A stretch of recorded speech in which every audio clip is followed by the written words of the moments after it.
মাননীয় প্রধান উপদেষ্টা মহোদয় বিভিন্ন নারীবাদী সংগঠন এবং নারী নেতৃত্বে আছেন এমন ব্যক্তিদের সাথে একটি আলোচনায় বসেছিলেন।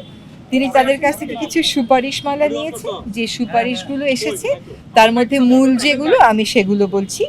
একটা হচ্ছে, প্রথম দাবিটাই উঠেছে যে এই যে গণ অভ্যুত্থানটা হলো, ছাত্র জনতার আন্দোলনটা হলো, এখানে যত মানুষ আহত হয়েছে তাদের চিকিৎসা প্রক্রিয়াটা ত্বরান্বিত করা। সরকারের পক্ষ থেকে একটা উদ্যোগ আছে, এটা সিদ্ধান্ত, এটা কার্যকর হচ্ছে যে আমরা একটা ফাউন্ডেশন সৃষ্টির মাধ্যমে সেখানে সকলে যারা সাহায্য করতে আগ্রহী তাদের থেকে অর্থ সাহায্য নিয়ে আমরা এই কাজগুলো করব। চিকিৎসা, পুনর্বাসন সব কিছুর কাজই করা হবে।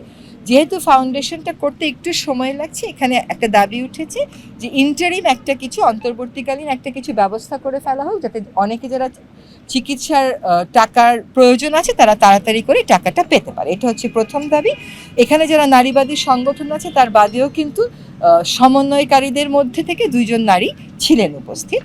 দ্বিতীয় যে দাবিটা উঠেছে সেটা হচ্ছে নারীদের বিভিন্ন বিষয় নিয়ে বিক্ষিপ্তভাবে কাজ না করে ওমেন্স রাইটস কমিশন একটা করা যায় কিনা।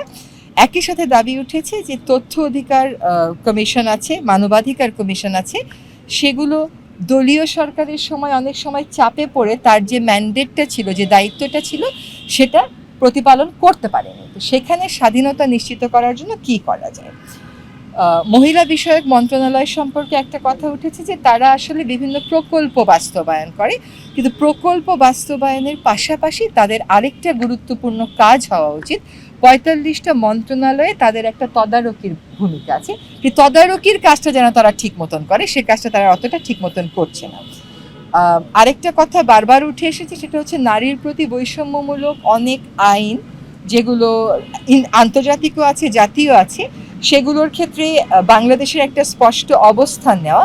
যেমন উত্তরাধিকারের ক্ষেত্রে সমান অধিকারের জন্য একটা অবস্থান নেওয়া, পারিবারিক ক্ষেত্রে, অভিভাবকত্বের ক্ষেত্রে, নাগরিকত্বের ক্ষেত্রে, এইগুলোতে আন্তর্জাতিক যে আইনগুলো আছে যেগুলো বৈষম্যটাকে অ্যাড্রেস করেছে, বাংলাদেশ সেগুলোর ব্যাপারে আন্তর্জাতিক আইনে কোথাও কোথাও রিজার্ভেশন রেখে দিয়েছে। সেই রিজার্ভেশনটা উইথড্র করারও একটা দাবি এসেছে। এখানে বলা হয়েছে যে সিডর রিজার্ভেশন উইথড্র করার সাথে সাথে ILO 190 এবং তার সাথে আরও আন্তর্জাতিক আইনগুলো অনুসমর্থন দিয়ে দেওয়া। খুব জোরভাবে তারা বলেছেন যে নারীর প্রতি যে সহিংসতাটা হয়, এই সহিংসতাটা, বিশেষ করে একজন সমন্বয়কারী বলেছেন যে তার গায়েও অনেক আঘাতের দাগ আছে বিদায়ী সরকারের ছাত্র সংগঠনের দেয়া, কিন্তু সে সেই আঘাতের দাগ নিয়ে কথা বলতে চায় না। সে বলতে চায় যে এই পুরো সিস্টেমটাকে বদলাতে হবে, যেখানে নারীকে ধরে নেওয়া হয় যে তার গায়ে আঘাত দেওয়া যায় এবং আঘাত দিয়ে পার পাওয়া যায়, আঘাত দিলেও কোনো বিচার হয় না।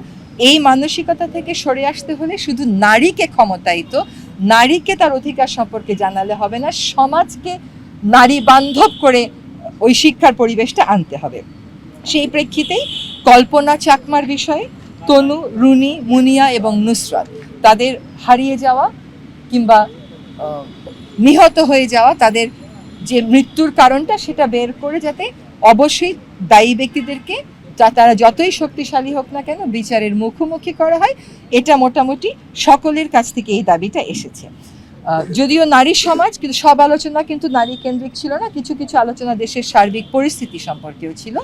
একটি কথা এসেছে যে আমরা আদালত ব্যবস্থার যে রিফর্ম বা বিচার ব্যবস্থার যে রিফর্মটা করছি, সেটা জুডিশিয়াল রিফর্মস কমিশনের মাধ্যমে করা যায় কিনা, যাতে করে যেই ভুলগুলোর বিরুদ্ধে আমাদের অবস্থান, যে সংস্কারের পক্ষে আমাদের অবস্থান, সেই সংস্কার করতে গিয়ে পুরনো ভুলগুলো যেন রিপিটেড না হয়। ফলে জুডিশিয়াল রিফর্মস কমিশন করার কথা বলা হয়েছে। একজন বলেছেন যে শিল্পকলা একাডেমি, প্রায় 25টি মতন শিল্পকলা একাডেমিতে আগুন ধরিয়ে দেওয়া হয়েছিল। সেই শিল্পকলা একাডেমিতে নিয়োগের সময় দেখা যায় যে খনিজ সম্পদ মন্ত্রণালয় থেকে একজন নিয়োগ পেয়ে গেল। তো আর্টস, কালচার এগুলো বোঝেন এমন সমঝদার ব্যক্তিকে যদি নিয়োগ পদ্ধতিটা পরিবর্তন করে আনা হয়, তাহলে সেটাকে সাধুবাদ জানানো হবে এবং ওনারা সবকটা শিল্পকলা একাডেমি খুলে দেওয়ার দাবি জানিয়েছেন। পার্বত্য চট্টগ্রাম নিয়ে কথা উঠেছে যে পার্বত্য চট্টগ্রামে ওই কুকি চীনের সাথে বিরোধের জের ধরে তাদের বক্তব্য অনুযায়ী যে বম সম্প্রদায়ের উপরে এক ধরনের নিপীড়ন চলছে, সেই নিপীড়নটা তারা নিরসনের দাবি করেছেন। এবং একই সাথে পার্বত্য চট্টগ্রামে সরকার যেই সিদ্ধান্তটাই নিক না কেন সেটা সে পার্বত্য চট্টগ্রামের যারা আদিবাসিন্দা তাদের সাথে কথা বলে যেন সেই সিদ্ধান্তটা নেওয়া হয়, ওই কার্যকর পার্টিসিপেশনের জন্য একটা আমরা উপায় খুঁজে বের করি। আরেকটা হচ্ছে যে এখানে যারা এসেছিলেন তাদের মধ্যে অনেকেই তো আসলে এনজিও করেন। বিগত সরকারের সময় বা বিভিন্ন সময় দলীয় সরকারের সময় দল বুঝে কোনো না কোনো এনজিও হয়রানির মুখোমুখি হয়েছে।